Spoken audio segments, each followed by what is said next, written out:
everybody, and welcome to E-commerce quickFIX Cross-Border Magazine official podcast. Today is a happy day, it's a great day because we are with Frank Wever. I tried to pronounce it as best as I could. Frank, how are you? How's everything?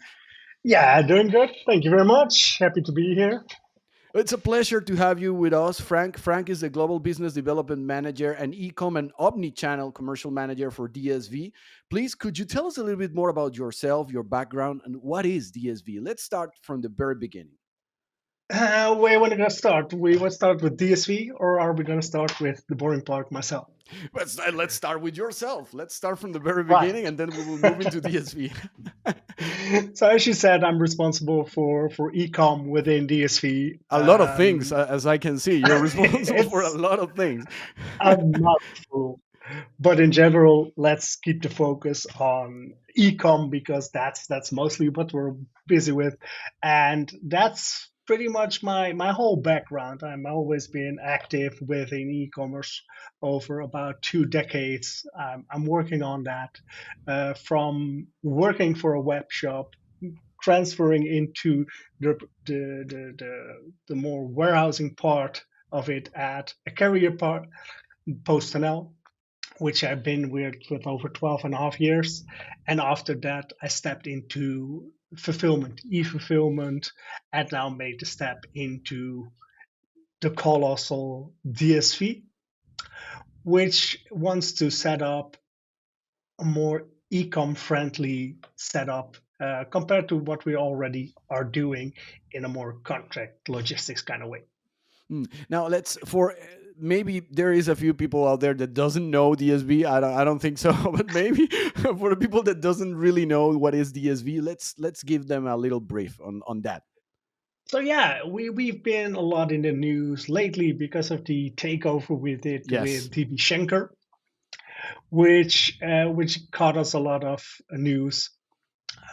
We are basically a one-stop shop solution if it comes to the supply chain.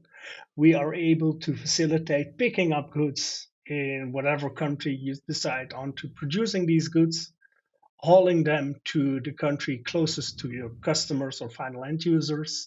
We can do the customs, we can do the road and the warehousing. So basically, we can handle your whole product catalog without you ever seeing them. That's amazing. I mean, it's one single solution for everything. Exactly, exactly. The only thing we don't do ourselves is the final mile part of that, but we have specialized carriers that can help you make sure that we reach those final end users.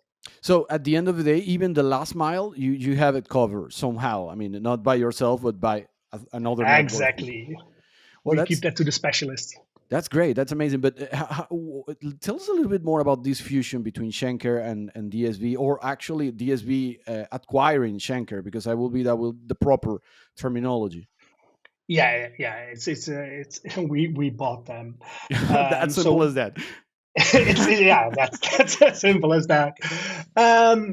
Basically, it means that we are diversifying just Hmm. way more. The setup that Schenker originally had is a little bit off branch to what DSV is doing, which makes this marriage just way better. It just makes sure that we as a company are integrating both options and making sure we have an even bigger portfolio towards our customers. Now I think that both companies are operating around 90 different nations, close to 100 nations, isn't it? Yeah, we were operational in 80 different countries before the merger or before the acquisition, and now we went into the 90 countries. Yeah, Well, that's huge. That's amazing. I mean, we can talk about, for example, pan-European coverage. I mean, you're operating in the entirety of Europe, isn't it? exactly, and then some. And then some. Yes, indeed. Now, Exactly. how do you feel like this is going to help you scale issues like, for example, delivery delays or limited carrier options? It's something that 68% of all brands are reporting following recent research and recent papers on the matter. Do you feel like this is going to help to address those pressing issues? Yeah, I mean it's offering specific solutions to specific problems. Not everybody needs to be close to that final consumer, Hmm. and not everybody has the luxury of being that close to a final consumer. But in case the needs are there and the solution warrants this option, then yeah, we as an operation want to be nimble. We won't want to be your limiting factor in this partnership. Hmm. And now, regarding the large scale logistics challenges, which ones, like for example, managing real time inventory or optimizing last mile deliveries, which lessons do you feel like are being applied during this integration process? Yeah, I mean, we're not new to big acquisitions. We did this with Panopina, we did this with Agility, we It's did this not your with first UI. dance. It's not our first dance. Even we have a step program to how to do this smoothly. That's why we don't expect any issues. We are doing this step by step on a country base. So as soon as the country tells us we're ready, we can give it the final go ahead and we can move into a solution and give it the go live. So both entities will become one. Now, we were reviewing a report from Bolt regarding like the recent challenges and issues they are facing logistically wise companies across the world in e-commerce, and maybe the improving of the geographic coverage is something that it's like a top concern for 54% of all startup brands. How can DSB help startup brands and business in general to improve this geographical coverage? Well, more and more companies are thinking globally. Whether Hmm. you're an enterprise going more and more into D2C, or you're a startup that finds its customers all over the world by opening up marketplaces or just going step by step into new locations. Even nowadays Uh, with the whole tariff war and all the people want to keep on expanding. yeah, I mean, if the public is there and it's feasible, then you should still make that step. Or even this might create the necessity to go even harder on such options. Because if you are a US based company and you're producing in China or in Asia and you were getting those goods into the US, you're now facing tariffs. Hmm. So it might be a better solution to go ahead and be more located towards your customers in, for instance, a European setup. So that's basically the gist of it, that you want a partner that is able to help you navigate these issues, because we find these issues on a regular note. I mean, tariffs is now an ongoing thing, but we also manage Brexit, we Mm. manage Corona. There are so many different world events, or maybe some like It's Brexit is been more it's been regional, one but hell of a rough years, isn't it? exactly. Across these five regions, you want to be that logistics is your competitive edge and not just a cost center.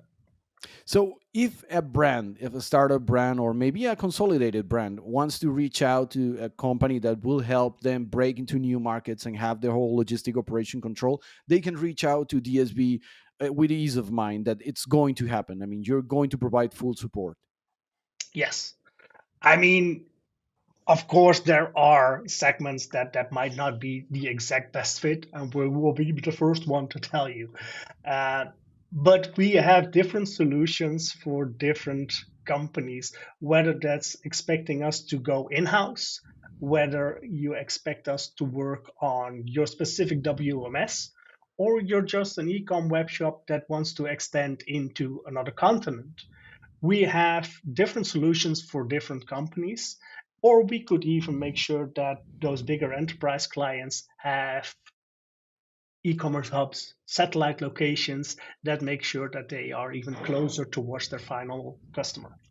Now, Frank, regarding one of perhaps the eternal battle, between fulfillment, speed, and cost savings, that it's one of the major concerns for many brands. Is there any way to strike a balance between these two things, or is this permanently like inversely proportional? That if you want to have fulfillment speed, you will have massive costs, or if you want to cut cost, you won't have enough fulfillment speed. Is there any solution that DSB can offer that will strike a balance between these two? There's always a tension between the two. I mean, we don't believe in a one size fits Hmm. all, especially when seeing peak moments. We want to make sure that everybody knows that planning is key in these cases. As soon as you plan, and that has to do with also the internal factor within the warehousing, but also the last mile carriers are heavily dependent on these planning, these forecasting, because uh, we need to be in control. And last minute ramp ups make sure that costs skyrocket. So everything goes hand in hand. But as soon as you have the key on planning, that's the most important thing. So we could say that this trade-off between cost and speed is false. Yes, basically, I mean, it's excesses. Do you want to be extremely cheap? Then yeah, Of course. you're gonna lose yourself in the different. Um, but speaking to clients, you always see they want the best of both worlds, Mm, and also looking into customers doesn't necessarily need a next day delivery. But if people don't give the option and just assume that a customer wants a next day delivery, then yeah, you might induce costs that are unnecessarily. Maybe you could just tell the clients a fixed day you're going to deliver, which you know is your slowest day. mhm. And if you just give the option to a client to opt out and choose that next day delivery, it might be an option, because I speak to clients that say, yeah, but my customer doesn't really care that much. If Mhm. that's the case, do you give them an opt out, or maybe suggest a day that's better suited to what you're doing? Do you feel like And often that's somehow no. the big marketplaces like Amazon and stuff have imposed delivery times that are not real, not sustainable? Oh, yes, yes. Buy boxes, for instance, are a way you're seeing that.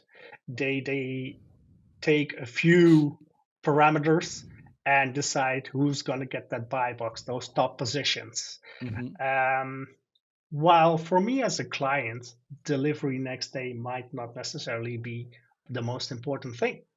Hmm.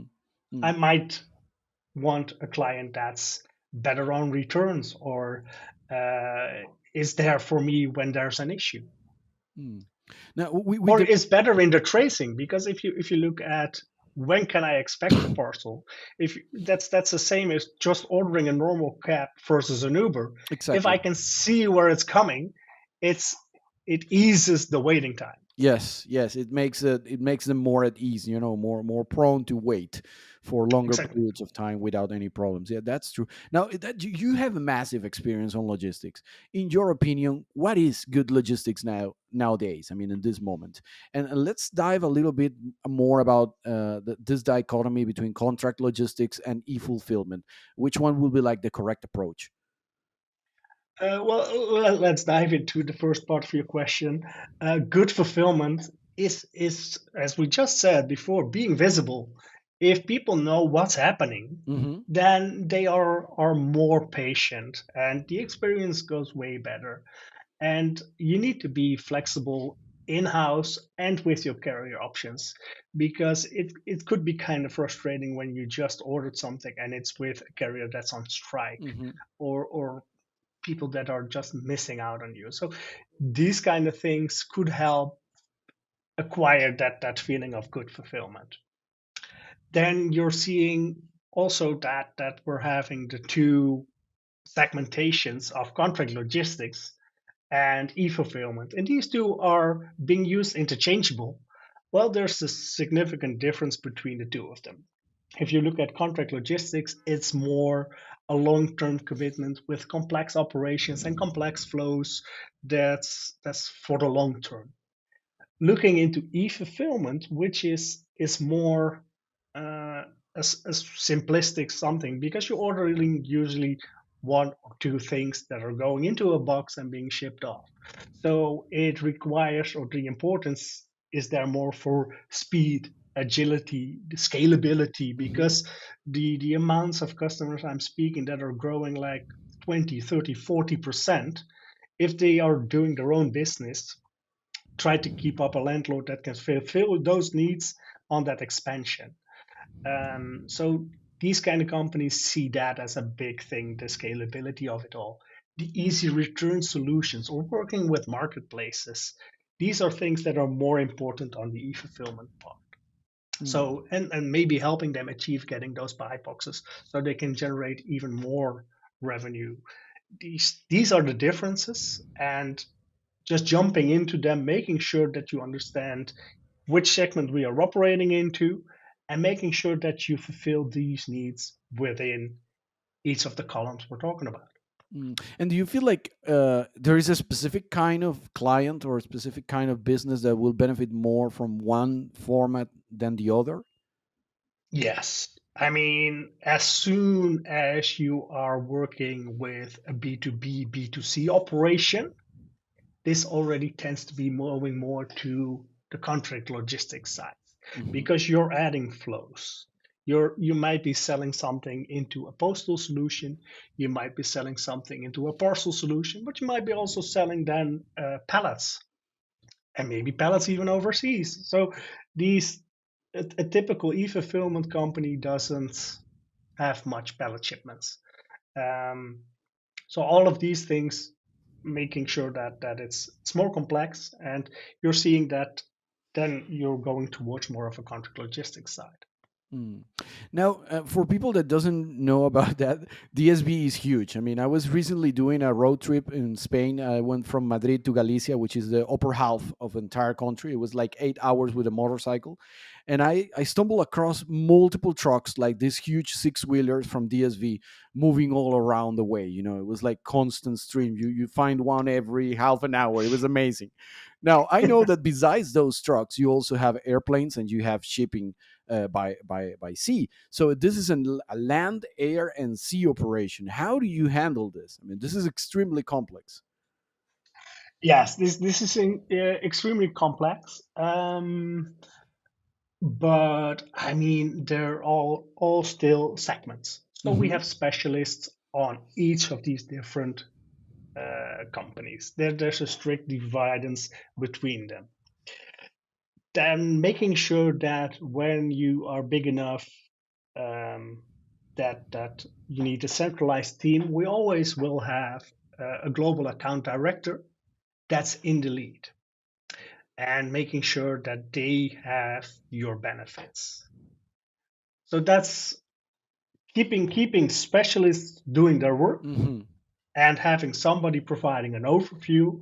That's how we make sure that all of these things are being taken care of. Because as well as as much as I like to sell, as soon as somebody comes to me asking about freight towards a foreign country, Mm, or needing trucking solutions, I'm calling a specialist of course. to help this, because it's too much for me to know all of this. Yeah, it's a universe is on its own, you know, each one. Exactly. So it's Exactly. amazing. Now, remember regarding the Go Bold, I was just recalling the Go Bold report that we were reviewing recently on Cross Border Magazine, and there was something that it struck me as odd and as incredible, which is that returns management is now considered a top value added service.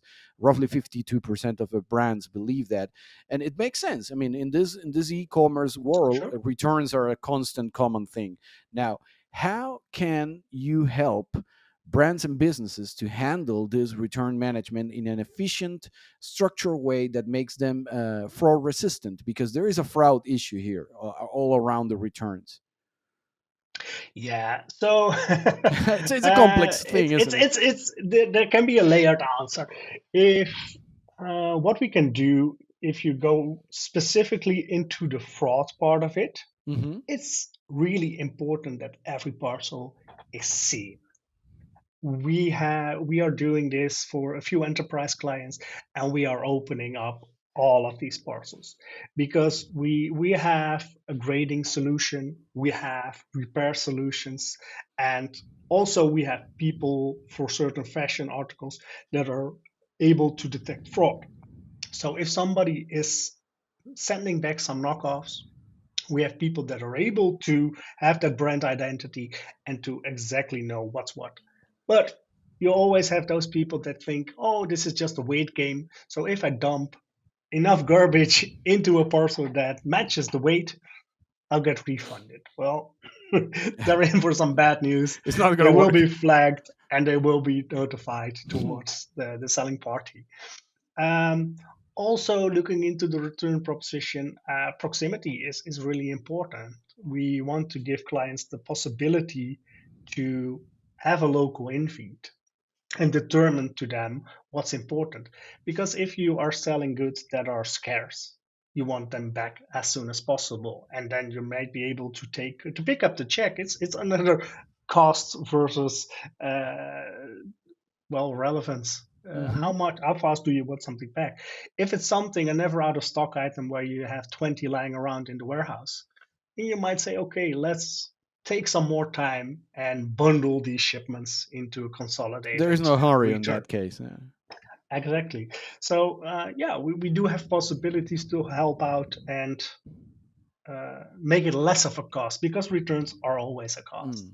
but you can't go without them. Yeah, it's a cost, but it's also a standard. Also, again, I think that the great culprits in this whole thing is the marketplaces like Amazon, who turn returns into something like it's like a normal thing, And so everybody thinks about buying online. It's always with the possibility of returning, even when that maybe is not the best or more efficient way of handling things, isn't it? Exactly, exactly. I mean, uh, and especially if it's shipped from abroad and it's a gimmick, like the fad you had a while back, those loom bands. Mm. Yeah, I mean, is it worth shipping them back? Yeah, yeah. But I mean, saying to a customer, keep it, throw it away. It's sending a wrong signal, and it's not environmental friendly at all.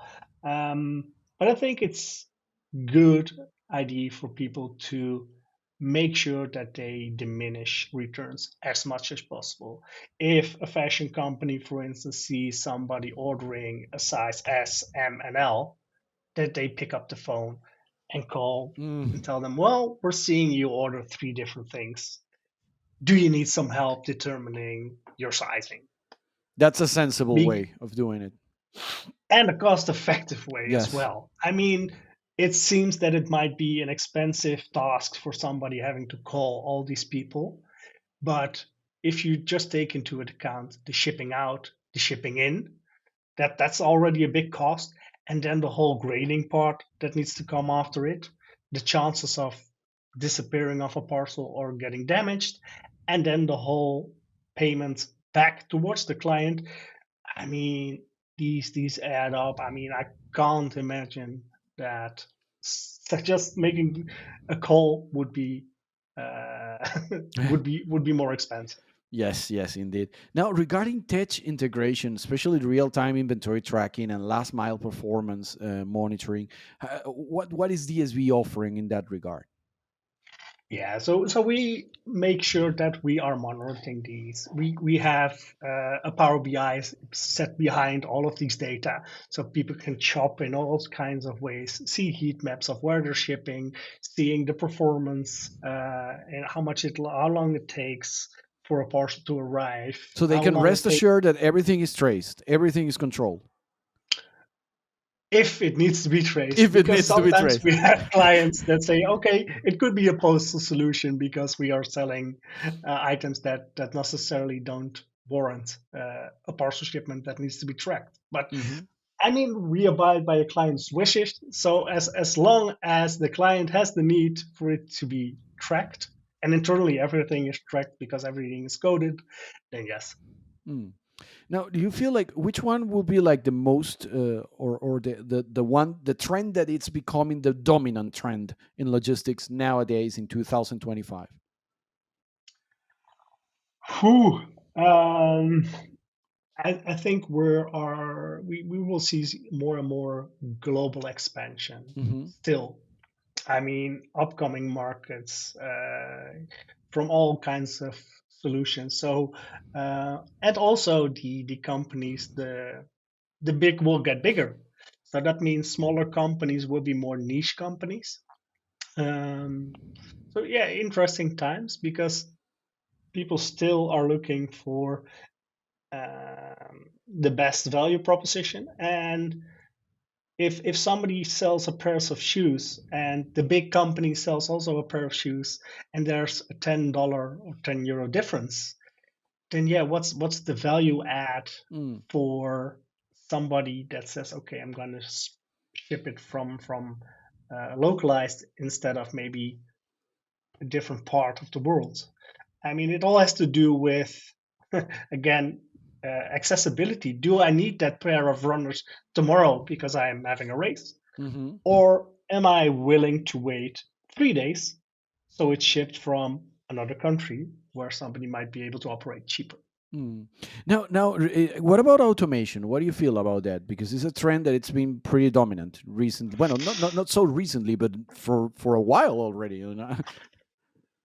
I mean, it's almost becoming a necessity. Yes.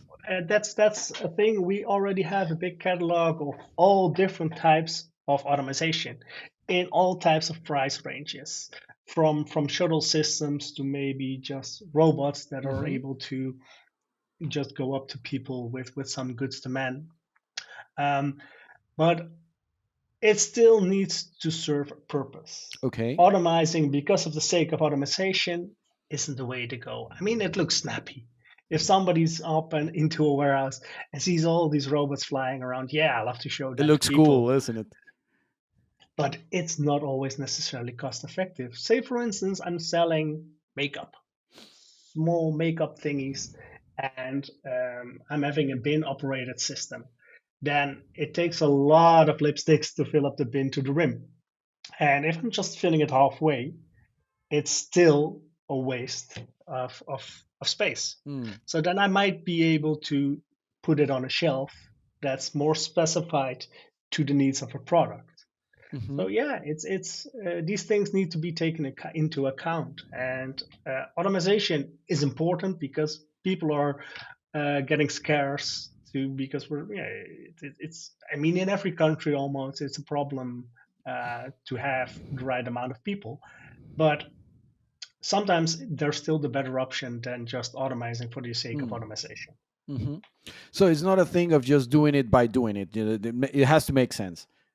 Exactly, exactly. And It needs to be can you cost share some effective. examples with us? Like, for example, what automatization processes have you implemented? Oh my god, I got stuck with that. You know, what robotics or automatization processes have you implemented in your warehouses? Oh, I mean, just go on YouTube A lot of them, isn't and it? check DSV.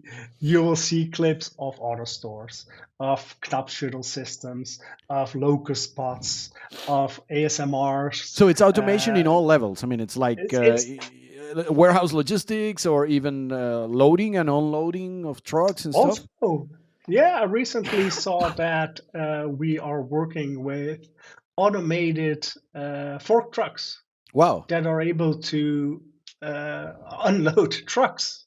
Oh god. I mean, you could also shift a long john into a truck to make sure that it's easier being unloaded with all the loose loading.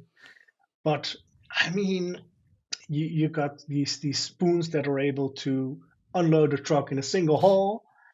Yeah, I mean, there's so much, and I mean, as soon as it's an option for us, yeah, we are running several pilots in solutions where we think, okay, this might be the next thing. But if you don't test it, you don't know it. So Mm. yeah, Now, as someone that it's on the battlefield constantly, every day on the logistics battlefield, how do you yeah. feel like? Uh, what value would you give to human expertise versus technology? I mean, uh, is there more important one than the other? How a company should handle their logistics and how they should handle like their resources, their human resources and their technological resources?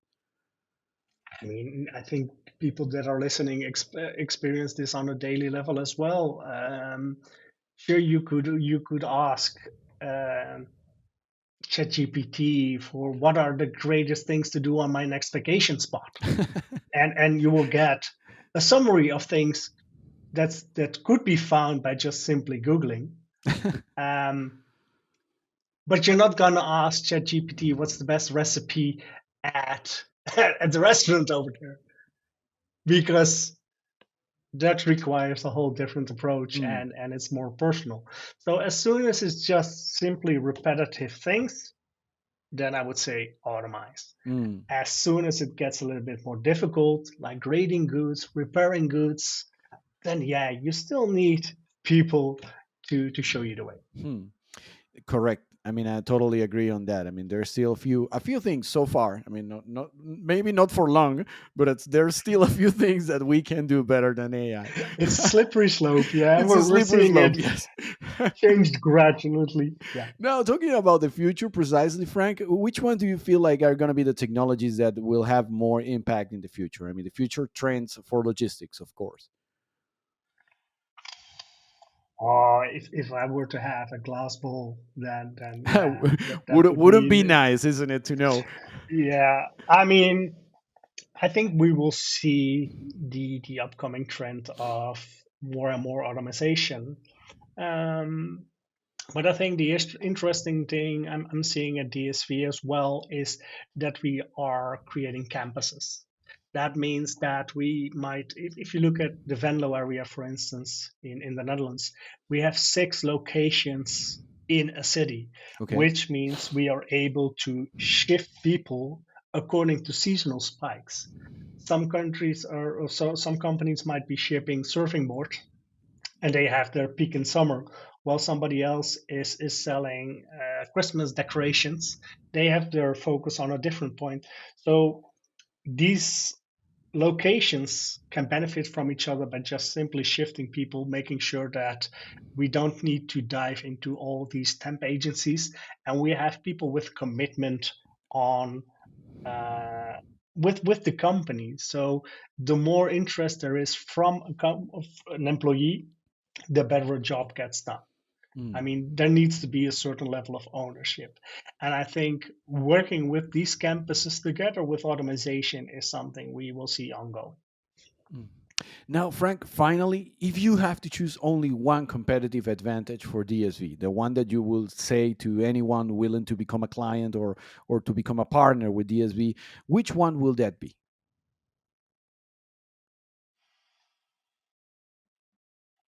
A hard question.